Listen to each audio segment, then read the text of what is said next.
দেশকে শুদ্ধ টেনে এনে একটা ঘোটালা পরিস্থিতি তৈরি করা, যেখান থেকে উনি প্রমাণ করতে চাইছেন একদিকে মুসলমানদের কাছে, বা যদি যেটা ওনার বিরুদ্ধে অভিযোগ ছিল যে জামাত বা এই গোষ্ঠীগুলো এখানে সেফ হেভেন পাচ্ছিল, তাদের কারো কাছে যে তার নাম্বার তুলতে চাইছেন, এবং বাকি লোকের কাছে থেকে এক ধরনের একটা ডাইভার্সন করতে চাইছেন অ্যাটেনশন, যে ওনার নিজের পলিটিক্যাল সার্ভাইভালের জন্য।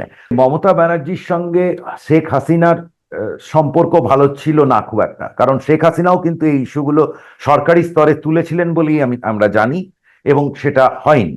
তো পরবর্তীতে এখন দেখুন, মমতা ব্যানার্জি যেটা করতে চাইলেন সেটা হচ্ছে যে ইসলামিক সাম্প্রদায়িক মনোভাবটাকে উনি জাগিয়ে তুলতে চাইলেন আমাদের এখানে বাংলাদেশে, ভারত বিরোধী মনোভাবটাকে একটা উস্কে দিতে চাইলেন, আর একই সঙ্গে তাহলে ওখানকার যারা ভারত বিরোধী আছে তাদেরও একচোট আরেকবার একটা দম পাওয়া যাবে তাদের।